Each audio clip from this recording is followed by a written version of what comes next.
जे परराष्ट्र मंत्री आहेत ते एक विधान करतात, त्यात ते म्हणतात की इस्रायल हा जो देश आहे त्याच्या चारी बाजूस शत्रू राष्ट्र प्रबळ आहे. इस्रायलच्या चारी बाजूस शत्रू राष्ट्र प्रबळ आहे, पण तरी ते कधी आमच्यावर हल्ला करू शकत नाही, कारण आम्ही छत्रपती शिवाजी महाराजांचा आदर्श आमच्या डोळ्यासमोर ठेवतो. त्यामुळे आजकाल जे आपल्या प्रत्येक युवकाने आमच्यासारख्या मराठी माणसाने छत्रपती शिवाजी महाराजांचा इतिहास एकदा तरी कमीत कमी वाचायला पाहिजे. त्यानंतर आपल्या महाराष्ट्रामध्ये 5 सुलतानी शाळा या ठिकाणी नंगा नाच करत होतात, अमानुषपणे छळ करत होतात. सुलतानशाही, आदिलशाही, निजामशाही, मुघल, इंग्रज इत्यादी. तेव्हा स्वतःची भोसलेशाही निर्माण करण्याची संधी असतानाही सुद्धा छत्रपती शिवाजी महाराजांनी स्वतःची भोसलेशाही निर्माण केली नाही. हे राज्य रयतेच आहे, हे राज्य रयतेच आहे, हे राज्य रयतेसाठी आहे आणि हे राज्य रयतेसाठी निर्माण करायचं आहे, हे राज्य रयतेच्या पदरात घालायचं आहे असे म्हणणारे छत्रपती शिवाजी महाराज यांचं शिवचरित्र या ठिकाणी युवा पिढीने वाचलं पाहिजे. अरे जिंकून देखील दुनिया सारी सिकंदर येथे झाला होता, अरे जिंकून देखील दुनिया सारी सिकंदर येथे झाला होता. लाख मोलाचा राजा माझा 580 याच महाराष्ट्रात लढला होता, लाख मोलाचा राजा माझा 580 याच महाराष्ट्रात लढला होता, लाख मोलाचा राजा माझा 580 याच महाराष्ट्रात लढला होता. आता आपला शेवटचा प्रश्न आहे की शिवचरित्र केव्हा वाचलं पाहिजे? जेव्हा तुम्हाला असं वाटतं की तुमच्या आयुष्यात खूप सारे संकट आहे, जेव्हा तुम्हाला असं वाटतं की तुमच्या आयुष्यात खूप साऱ्या अडचणी आहेत, जेव्हा तुम्हाला असं वाटतं की तुमच्या आयुष्यात खूप सारे प्रॉब्लेम आहे, तेव्हा तुम्ही शिवचरित्र वाचायला पाहिजे. कारण तेव्हा शिवचरित्र सांगतं there should be nothing like a problem in your life until the time of your last days every possibility should be exist. एवढं बोलून मी माझे 2 शब्द इथंच संपवतो. जय हिंद, जय महाराष्ट्र. बसलेले जे आता सन्मानित नाहीये पण यथावकाश सन्मानित होण्याच्या मार्गावर आहेत असे सर्व विद्यार्थीगण, ज्या संत तुकाराम महाराजांनी या महाराष्ट्राच्या मातीमध्ये सर्वात पहिली शेतकऱ्यांची कर्जमाफी केली ते जगद्गुरु तुकोबाराय म्हणतात.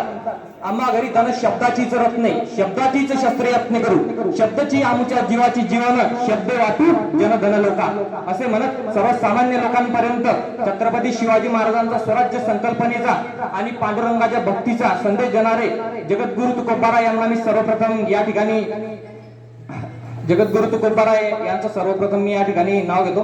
आणि त्यानंतर ज्यांनी स्वराज्याची संकल्पना मांडण्याचा आणि स्वराज्याचा इत्तमभूत पाया धरण्याची जबाबदारी छत्रपती शिवाजी महाराजांवर दिली असे स्वराज्याचे संकल्पक शहाजीराजे भोसले, ज्यांनी शिवरायांना वाढविलं, घडविलं आणि स्वराज्य निर्माण करण्याची प्रेरणा दिली अशा राजमाता राष्ट्रमाता मासाहेब जिजाऊ, वडबुद्रुक आणि तुळापूरच्या संगमावरती स्वतःच्या रक्ताचा लाल रंग या महाराष्ट्राच्या मातीला अर्पण करणारे छत्रपती संभाजी महाराज आणि ज्यांनी या ठिकाणी भारताची राज्यघटना लिहिली असे भारताच्या राज्यघटनेचे शिल्पकार डॉक्टर बाबासाहेब आंबेडकर व तसेच स्वामी विवेकानंद, उठो जागो और तब तक मत रुको जब तक लक्ष्य की प्राप्ती न हो असे सांगून आपल्या आयुष्यातील ध्येयाची व्याख्या खऱ्या अर्थाने पटवून देणारे विश्वरूप स्वामी विवेकानंद व परमपूजनीय संत शुभदास महाराज ज्यांच्या आध्यात्मिक कार्यकिर्दीच्या समाज कार्यातून घडलेला संपूर्ण विवेकानंद परिसर अशा या सर्व महामानवांना वंदन करून मी उपस्थित सर्व मान्यवरांचे या ठिकाणी टाळ्यांच्या गजरात स्वागत करतो. हे बघा, फक्त 5 मिनिटं मी या ठिकाणी बोलणार आहे, जास्त तुमचा वेळ काही मी घेणार नाही, पण जे पण बोलेल ते 100% मनापासून बोलणार आहे. गेल्या मागच्या वेळेस मी सांगितलं होतं शिवराय कोणाला म्हणाले, आपस्तु राम समरेशु भीम, आपस्तु राम समरेशु भीम, दानेशु कर्ण महेशु कृष्ण, संकट काल में वह श्री राम है, समारंगण में भीम, कर्ण सावधानी है, नीति में निपुण श्री कृष्ण.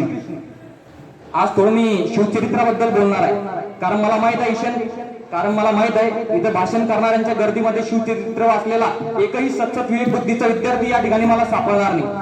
त्यामुळे मी आज शिवचरित्राबद्दल थोडं बोलणार आहे. शिवचरित्र का वाचलं पाहिजे, कोणी वाचलं पाहिजे आणि केव्हा वाचलं पाहिजे. त्या अगोदर सर्वात मोठा प्रश्न असतो आपला की शिवचरित्र कोणाचं वाचलं पाहिजे. तर सुरुवातीला वाचत असताना तुम्ही केडुस्कर यांचं वाचू शकता, त्यानंतर Shivaji the great by doctor Balakrishnan यांचं शिवचरित्र तुम्ही वाचू शकता आणि the time and life of Shivaji यांचं पण शिवचरित्र तुम्ही वाचू शकता. सर्वात मोठा प्रश्न आहे आपला की शिवचरित्र का वाचलं पाहिजे. जेव्हा माझी ताई इथं भाषण करण्यासाठी येते, जेव्हा माझा दादा या ठिकाणी भाषण करण्यासाठी येतो, तेव्हा भाषण करत असताना काहीतरी कागद ते या ठिकाणी घेऊन येतात किंवा काहीतरी पाठ करून ते येतात आणि त्यांच्या भाषणात ते म्हणतात की छत्रपती शिवाजी महाराजांनी अफजल खानाचा पुतळा बाहेर काढला, छत्रपती शिवाजी महाराजांनी शाहिस्ते खानाची पुतळा